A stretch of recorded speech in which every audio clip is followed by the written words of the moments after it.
Hello hi, இன்றைக்கி நான் என்ன பண்ண போகிறேன் அப்படின்னா டேஸ்டியான மாங்காய் ஊறுகாய் பண்ணுறேன்.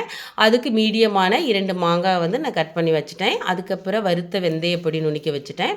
நெக்ஸ்ட்டு இதுக்கு தேவையான பொருட்கள் என்ன அப்படின்னு பார்த்துடலாங்களா. மாங்காய் 2, மிளகாத்தூள், அப்புறம் வந்து வெந்தய பொடி, நுணுக்கி வச்ச வெந்தய பொடி, அப்புறம் பார்த்திங்கன்னா உப்பு தேவையான அளவு, பெருங்காயப்பொடி, கருகப்பிலை, அப்புறம் வந்து கடுகு, ஆயில், நல்லெண்ணெய் வந்து சுத்தமான ஆயில் வந்து நான் ஒரு 15 டேபிள் ஸ்பூன் வந்து நான் தயாராக்கி வச்சுட்டேன். இப்போ நம்ம வந்து அடுப்பை ஆன் பண்ணிவிட்டு ஆயில் விட்டுக்கலாம். கடுகு 2 டேபிள் ஸ்பூன் போட்டுக்கலாம். அதுக்கு நெக்ஸ்ட்டு ஒன் பார்த்திங்கன்னா கடுகு நல்லா பொரிஞ்சு வந்தனையே கருவேப்பிலை சேர்த்திக்கிறோம். கருவேப்பிலை வந்து ஒரு 20 இலைகள் போட்டால் போதும். அடுத்தபடியாக பார்த்திங்கன்னா இதை நம்ம ஓரளவு நல்ல பதத்தில் வந்தனே மாங்காய் 2 வெட்டி வச்ச மாங்காய்களை போட்டுக்கிட்டு நல்லா வந்து வணக்கிக்கணும். வணக்க நல்லா ஒரு மணம் வரும். அதுக்கப்புறம் என்ன பண்ணணும் அப்படின்னா கொஞ்சம் கரியாமல் பார்த்துக்கணும், அடி பிடிக்காமல் பார்த்துக்கணும். அது அப்படியே வணக்க ஒரு மணம் கொடுத்துட்டே இருக்கும். நெக்ஸ்ட் இது நல்லா வணக்கி வந்த பின்னாடி ஒரு 3/4 பதம் வந்த பின்னாடி உப்பு 2 டேபிள் ஸ்பூன் சேர்த்திக்கோங்க. நெக்ஸ்ட் ஒன் அப்புறம் பார்த்திங்கன்னா 2 டேபிள் ஸ்பூன் போட்ட பின்னாடி அதையும் நல்லா கிளறி விட்டுக்குங்க. கிளற உங்களுக்கு வந்து நல்ல ஒரு அதோடு நல்லா கலங்கும் போது நல்ல ஒரு மணம் வரும்.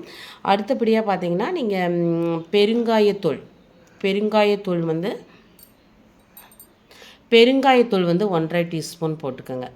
1.5 டீஸ்பூன் போட்டுக்கோங்க. ரொம்ப நீங்கள் சேர்த்துக்கிட்டீங்க அப்படின்னு சொன்னால் வந்து உங்களுக்கு ரொம்ப கசப்பாக இருக்கிற மாதிரி இருக்கும். அதனால் ஒரு 1.5 டீஸ்பூன் அல்லது 2 டீஸ்பூன் நீங்கள் வந்து சேர்த்திக்கலாம். அதுக்கப்புறம் வெந்தயம் சேர்த்திக்கோங்க. இது கொஞ்சம் நல்லா இதையும் நல்லா கிளறி விட்ட பின்னாடி வெந்தயப்பொடி வந்து நீங்கள் கொஞ்சமாக அரைச்ச வெந்தயப்பொடி ஒரு 4 டீஸ்பூன் போட்டுக்கோங்க. 4 டீஸ்பூன் போட்டிங்கன்னா ரொம்ப வந்து உண்மையிலே வந்து அழகாக இருக்கும். இந்த மாங்காய் ஊறுகாய் வந்து அந்த காலத்தில் சிம்பிளாக எங்கள் பாட்டி பண்ணது தான் நான் பண்ணிகிட்ருக்கேன். கசகசன்னு எதுவும் போட வேணாம், இதை போட்டாவே போதும். அடுத்து என்ன பண்ணுறீங்க அப்படின்னா அதையும் நல்லா கிளறி விட்டுக்கோங்க. சிம்மில் வச்சு ஓரளவு கிளறி விடும்போது மாங்காய் அப்படியே வெந்த மாதிரி ஒரு மணம் அடிக்கும்.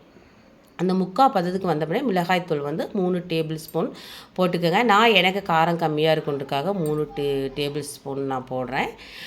நீங்கள் வந்து உங்களுக்கு காரம் எப்படி தகுந்த மாதிரி இருக்குதோ நீங்கள் 4 டீஸ்பூன் கூட போட்டுக்கலாம். போட்டு அப்படியே நல்லா கிளறி விட்டுட்டே வந்தீங்கன்னா சிம்மில் வச்சு அடிப்பிடிக்காமல் டேஸ்டான மிக சுவையான அழகான மாங்காய் ஊறுகாய் தயாராகும். இந்த மாங்காய் ஊறுகாய் வந்து ப்ரெஷர், சுகர் அந்த மாதிரி இருக்கிறவங்கள சாப்பிட்லாம். ஏன் அப்படின்னா அது எந்த கலப்படம் கிடையாது.